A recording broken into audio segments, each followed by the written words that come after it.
What's going on, guys? It's Nick here, back with another video. Must own post-hype sleepers. In this video, I'll be talking about some players that had some hype surrounding them either last season or the year before, but didn't quite live up to it in fantasy. They're all players I would recommend drafting this season, and they all have paths to destroying their ADP. As always, if you enjoy the video, then be sure to leave a like. It lets us know that you're enjoying the content. But let's start things off with the stat of the day. Yesterday's stat was among quarterbacks with at least 200 dropbacks who had the highest adjusted completion percentage when under pressure. The answer was Kirk Cousins and Brett Thunstrom. Got that one correct. Today's stat: among running backs with at least 150 carries last season, the top three in yards created per carry were Derrick Henry, Melvin Gordon, and Saquon Barkley. Who was fourth? All right, let's talk about some post-hype sleepers. And we're going to start things off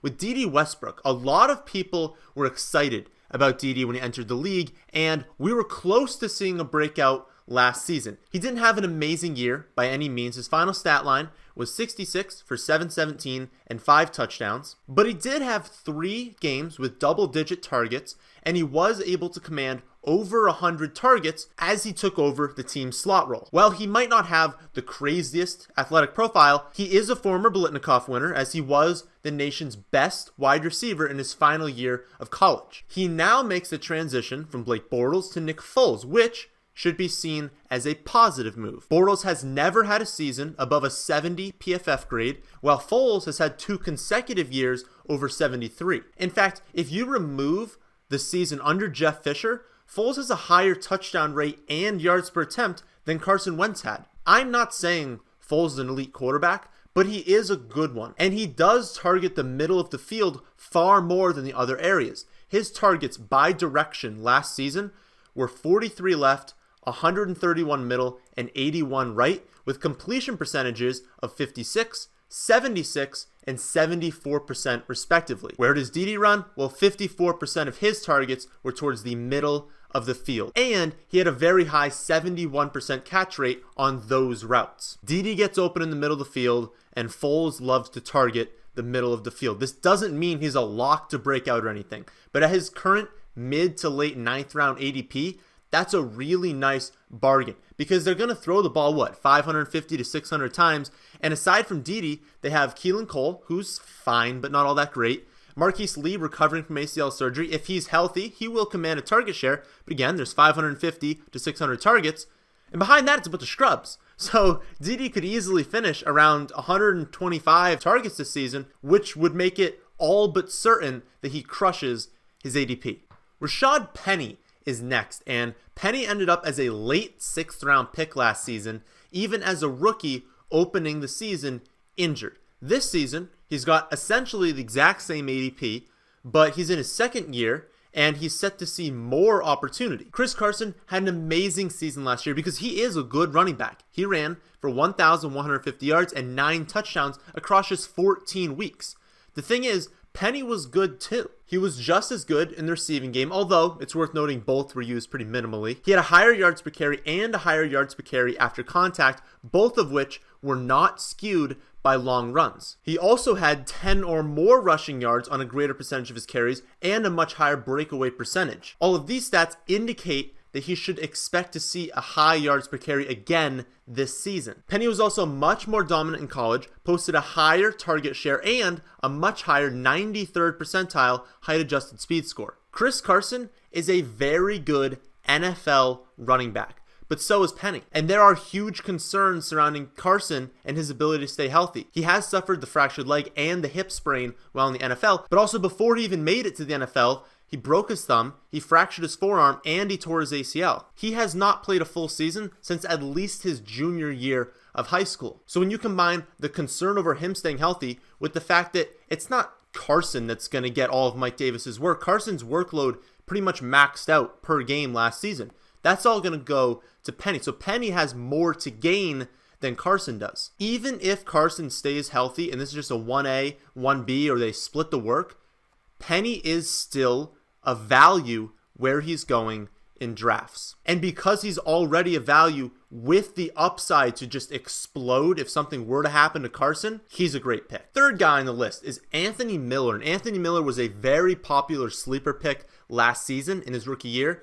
Then he half lived up to the hype, I guess. For fantasy, he wasn't reliable. No one was starting him on a good team. But for actual football, he was pretty good. He was able to completely take over the team slot role as a rookie, posting the third most slot touchdowns in the league. His final stat line was 33 for 423 and 7. But it could have been a little bit better if 22% of his targets weren't deemed uncatchable. The reason I want to call Anthony Miller a post-hype sleeper is because I see a lot of room for growth. The Bears offense will be top 10 again this season, so the touchdown opportunities are going to still be there. Trubisky now enters his third season in the league, second under Matt Nagy, and he was able to increase his touchdown rate and his yards per attempt last season. So in his third season, I do see Trubisky taking a step forward in his development, and that's going to have an effect on the entire offense. But the biggest reason I like Anthony Miller is the potential growth of his opportunity. Anthony Miller ranked 5th on the team with just 54 targets last season,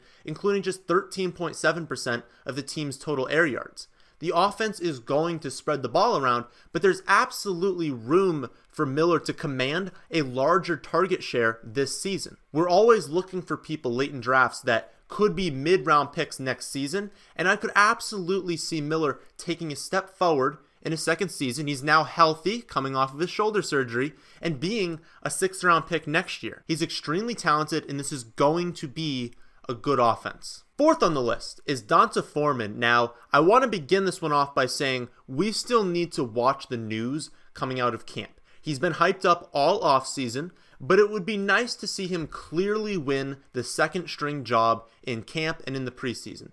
If the reports are true, though, then he has his explosiveness back, and he's being severely undervalued in drafts. As a rookie 2 years ago, he was challenging Lamar Miller for touches right out of the gate. He averaged 8.5 carries per game from week 2 on. Unfortunately, he tore his Achilles after scoring his second touchdown in week 10. He wasn't himself last season. He was only able to get on the field for 34 snaps. And his limited work last season makes sense. We know that it takes a while for players to recover from Achilles injuries, and we know that they lose their explosiveness when they return. But Foreman is still just 23 years old. He was an early 3rd-round pick in 2017. He has a 95th percentile height-adjusted speed score and a very high college dominator rating. Reports all offseason have been extremely encouraging. He's looked quicker and more explosive than last season. And if you look at the depth chart, it's pretty easy to see that they have faith in his recovery. The other backup running backs are Josh Ferguson, Tawan Jones, Buddy Howell, Karen Higdon, and Demaria Crockett. Those are not guys that are going to challenge Foreman while he's healthy. And every report indicates he finally is. The Texans do not have a good offensive line, but they do have a good offense. And if he can win this 1B role, then there's honestly no way he's not going to pay off his late 9th round ADP, coming off the board as a low-end running back 4. And what do I always say about late round running backs is, do they have a path to fantasy success? And he absolutely does if Miller were to go down. Last player we're going to talk about is Courtland Sutton, and I was very excited last season about Sutton. I was expecting him at some point to take over Demaryius Thomas, and I didn't think that Thomas would be traded, but I thought at some point in the season he would take over. And I guess the coaching staff saw that as well, as they traded away Demaryius Thomas and said, hey, we're good with Sutton on the outside. Now, I love Deshaun Hamilton. I think he's an absolutely amazing wide receiver. But Emmanuel Sanders is apparently a robot, and it looks like he's going to return for week 1 or 2.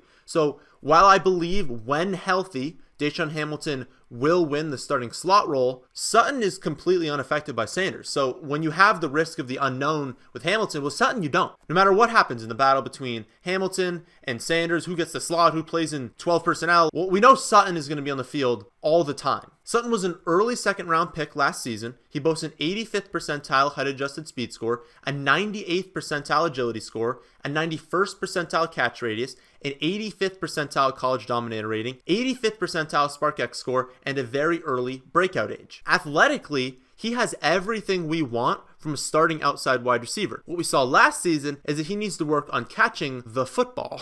Sutton was the answer to a recent stat of the day, as he had 9 drops on just 79 targets. That's dreadful. Now, you could argue that Case Keenum isn't very good, and so that may have had something to do with it, but I'd counter that by saying that Flacco's also bad, so he's in the same situation. The thing is, even as a rookie, with all those drops, he was still able to post a 42 for 704 and 4 stat line, which isn't elite or anything, but it's pretty good considering Thomas averaged 7 targets per game as the starter before he was traded. Sutton averaged just under 6 targets per game after Thomas was traded, with a season-long pace after that point of 50 for 758 and 4, which again, isn't that great. But 27% of his targets were not catchable, and he commanded 27.5% of the Broncos' total team air yards, while ranking 8th in the league in yards per reception and 8th in the league in end zone target share. This is a guy that's going to be in on every snap, will be used both deep down the field and in the red zone, which are the 2 highest value targets in fantasy. That's value you don't usually get in the 10th round,